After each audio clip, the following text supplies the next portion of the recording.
What's up, YouTube? This your boy FatDee TV, man. I'm back again with another reaction video. Y'all already know what time it is. What I was about to say, we on the road to 1K. Y'all already know what time it is, man. If you're new to the channel, hit like, comment, subscribe. We got 3 new subscribers yesterday, man. Clap it up, clap it up, clap it up, clap it up, clap it up. We currently on the road to 600. 10 subscribers away from 600. At 600 subs, I'll be giving away a $25 Xbox or PSN gift card. At 600 subs, I'll be giving away a PSN or Xbox gift card. You'll have to watch all my videos because the codes will be inside of the videos. Yeah. Anyways, man, y'all already know how it go. I'm gonna just go ahead and start the video. Oh, by the way, man, not sponsored, but I'm on that Premier Muscle Milk, man. I'm doing liquid today. I've been eating crazy, so I got to do liquid for probably do the liquid today and eat dinner tomorrow. So I'm gonna fast for a little while. Anyways, this video is the harsh truth about Victor Wembanyama. Victor Wembanyama is a draft prospect from France. He's like 7'4", 7'5", crazy upside. Boy got handles. You know what I'm saying? He huge. He just a little weak on the on a defensive end. What I've seen so far from him, but he got the potential. He's agile. You know what I'm saying? Anyways, man, harsh truth about Victor Wembanyama. Let's react to it. San Antonio Spurs were one of the worst teams in the entire NBA, finishing the season with just 20 wins and with a rookie head coach leading the way. Their future was uncertain. Their 2 best players were an aging Dominique Wilkins just 1 year away from his last NBA season, and their franchise player in David Robinson, who was sidelined with a season-ending injury that would linger for the rest of his career. The franchise was in a downward spiral with no end in sight. But what they did have was one more chance to make it right. Coming off the worst season in franchise history, the Spurs were given the 3rd best odds to get the 1st overall pick in the 1997 draft. Exactly what the organization needed to rejuvenate their roster. But according to pre-draft evaluations, the gap between the potential 1st pick and the 3rd pick was massive. Get the 3rd pick and settle for a small forward out of Utah named Keith Van Horn, or win the lottery and land on the best NBA prospect in over a decade, a 4-year starter out of Wake Forest by the name of Tim Duncan. And on the day of the draft lottery, the future of the Spurs franchise and the future of the NBA would change forever. The 2nd pick in the 1997 NBA draft goes to the Philadelphia 76ers. And that means that the 1st pick in the 1997 NBA draft goes to the San Antonio Spurs. Congratulations. See this guy right here? That's Spurs chairman Peter Holt. And in this moment, he was the happiest man on earth because he just won the 1st overall pick in the 97 NBA draft. Who he would pick was already a foregone conclusion. But not Peter or anyone else at the time knew that the Spurs just won the rights to one of the greatest players in the history of the game. And this very moment was the beginning of one of the greatest dynasties in NBA history. And now, 26 years later, luck would have it that the Spurs have found themselves right in the middle of another historic night once again, because they now have the rights to the #1 overall pick in the 2023 NBA draft. And the prospect they plan on picking up is claimed to be bigger and better than anything we have ever seen. As we get closer to draft day, the hype surrounding Victor Wembanyama is growing by the minute. Experts and analysts claiming he's the greatest prospect in the history of the sport. Some even claiming he's the best prospect of any sport ever. The franchise that gets him believed to have hit the basketball jackpot that will set them up for 2 decades of success and championships. But how good can one prospect actually be? Fans already talking about future championships for the Spurs since they've essentially landed Victor. But turning potential greatness into real winning and championships is a task that very few players have ever been capable of doing. We started our design company while we were still in school. Trying to pay bills, but it's not over here. What I tell him? Trying to pay bills, but it ain't gonna happen. You trying to pay bills, but it ain't gonna happen. What happened? He trying to double up. Look at this dude, bro. I ain't gonna lie, little boy. Just trying to. But the man trying to double up, get paid. Come on, fam. Last 25 #1 overall draft picks. How many do y'all think have won a finals MVP? Maybe 4 or 5? How about 1? There has been one #1 overall pick in the last 25 seasons who has won a finals MVP. But finals MVPs are about the toughest thing to win in all of basketball. So what about regular season MVPs? How many of the last 25 first overall picks have won at least one of those? 2. LeBron James and Derrick Rose. That's crazy. it. But how about this? How That's many crazy. of the I last didn't know 25 #1 overall picks do you think have won a championship? They could be a role player for all I care. As long as they have a ring, it counts. Bruh, But the answer is still just 6.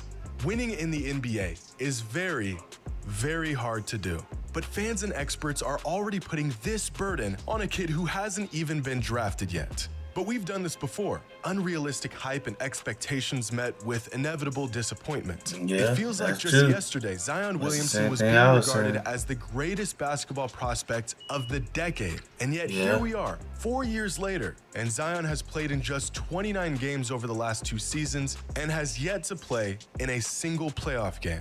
Great player, but as of Crazy. right now, far from the franchise-altering force he was hyped up to be. Here's another player who was said to be a generational prospect coming into the NBA, nicknamed the Fresh Prince, being that he was the successor to LeBron King James. Ooh. This is Ben Simmons, a Oh, player that was man. too afraid to take a shot in a playoff game and peaked in his 2nd season in the league.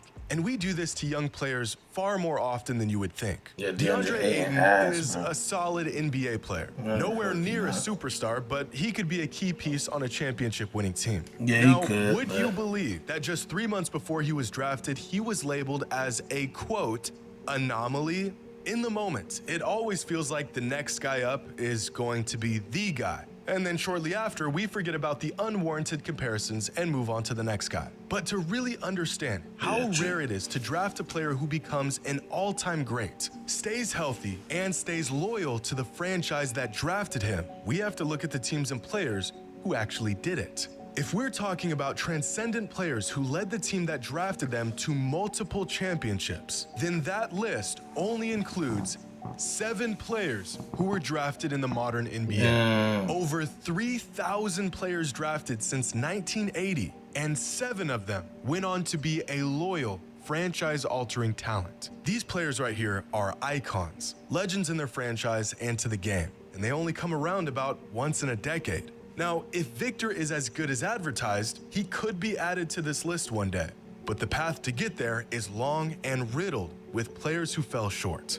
But in the NBA, even the stars, superstars, and once-in-a-generation talents struggle to win the ultimate prize. Luka Doncic has been a phenom since he entered the NBA, so far exceeding all pre-draft expectations. And yet 5 seasons into his NBA journey, and he has yet to see the finals, and even missed the playoffs in this last season.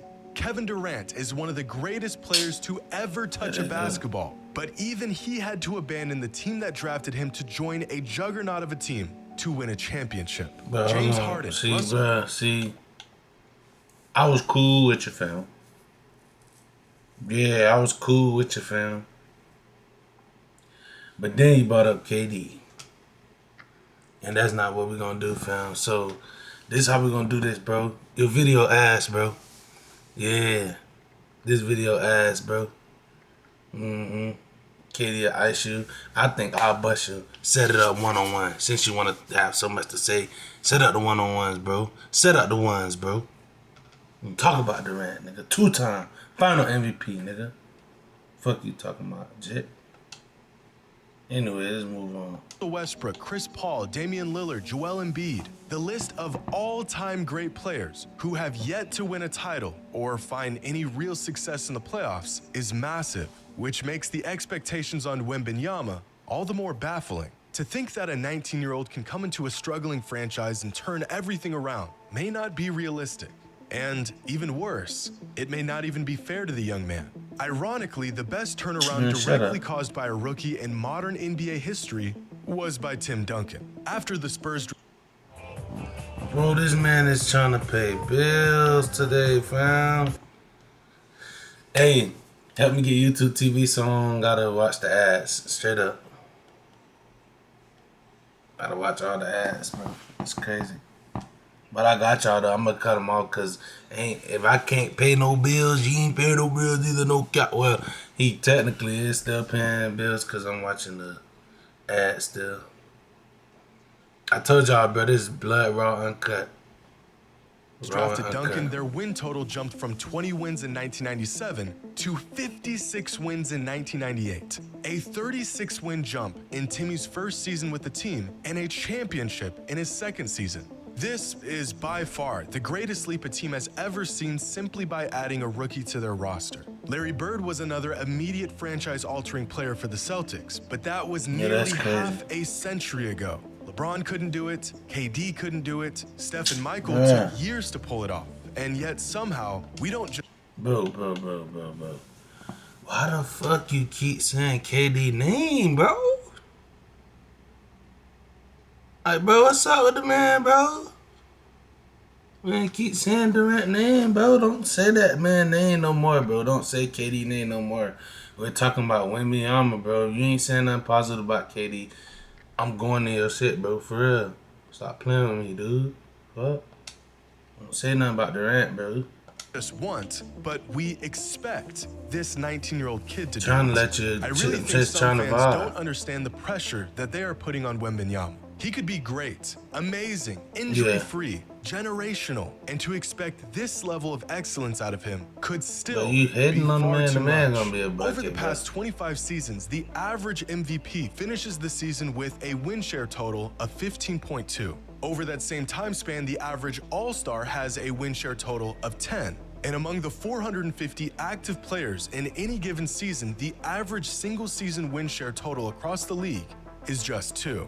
Now, over the last 25 years, among number 1 overall picks in their rookie season, the average win share total is 4.2. That number jumps to 5.7 in their second season and then hits 7.9 in their third season. But by season 4, many of these once prodigies start to lose their minutes. They fall out of the rotation, they fail to adapt their game and skill sets to the NBA, and the average win share falls to 6.7. And by season 5, by the time we as fans have made a decision on these players, the average win share total falls to just 5.9, about the same as the average starter in the NBA.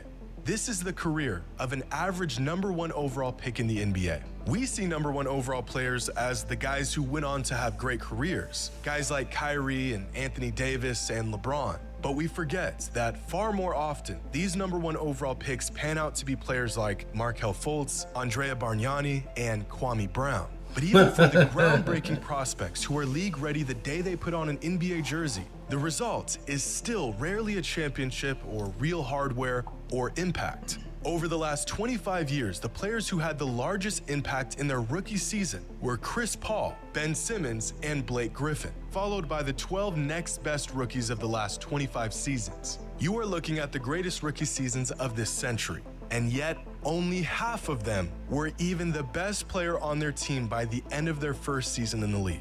But I want y'all to take a guess at how many of these players even made the playoffs in their rookie season. Got your answer? 2. Which means out of the 15 best rookies who entered the league over the last 25 seasons, not a... Ain't gonna lie, y'all. Buddy's just saying anything, bro. Comment down below how y'all feel about this. I feel like, really, this... Oh, shoot. My bad. But this not even, honestly, like, about Wemby. Like, the truth about Wemby, the harsh truth about Wembanyama. This is just him just, like, ranting on about rookies and over the last 25 seasons, basically saying, like, if Wemby have a fucked up season, it's okay. Like, bro, you glazing right now, bro. I don't know what you getting at, pimp. And you keep bringing up KD name, like, what's the static, bro? Like, what you got, bro? You got static or something? God damn. Single one of them led their team to the playoffs. And among these same 15 rookie sensations, by their third season in the league, only 4 of them managed to lead their team to the playoffs as the best player on the team. It is very hard to win in the NBA. But like some sort of gambling addict, us NBA fans like to count the wins while ignoring the losses. Somehow the countless misses we've had are outweighed by the 1 or 2 we got right. Is Victor Wembanyama the most hyped NBA prospect of all time?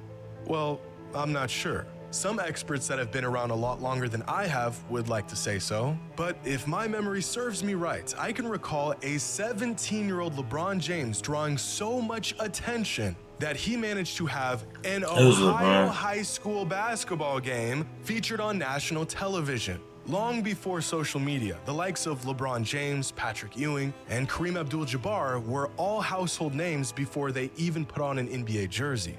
I don't know if Wembanyama is at that level of hype at the moment, but he's getting there. And with that amount of hype comes overwhelming pressure to perform. It's easy to sit back and watch this kid play, see his incredible tools in action, 7 feet 5 inches tall, 8-foot wingspan with a silky smooth jump shot and world-class defensive instincts, and one can only assume he will find immediate or even eventual success in the form of championships and cultural impact in the NBA. Coaches and scouts who have been around the game for decades and have seen every prospect rise through the ranks over the years are saying Victor Wembanyama is better than all of them. It would take an era-defining talent to come into the NBA and transform a franchise into a dynasty. But if Victor is everything we think he is, he may just be the next player to do it. And it is, man. That was what is it again? My bad. The harsh truth about Victor Wembanyama. Anyways, man, comment down below how y'all feel about Victor Wembanyama. Do y'all feel like he's gonna be a bust? Do y'all feel like he's gonna win Rookie of the Year? Rate this video 1 through 10. I'm gonna give it a 3. Yeah. 3 or 5. Jit. Anyways, man, if you made it to the end of this video, man, I hope you enjoyed. Don't forget to hit like, comment, and hit that subscribe button, man. We on the road to 1K. Y'all know what the fuck going on, man. You ain't gotta go, but you gotta get the hell out of there. Peace.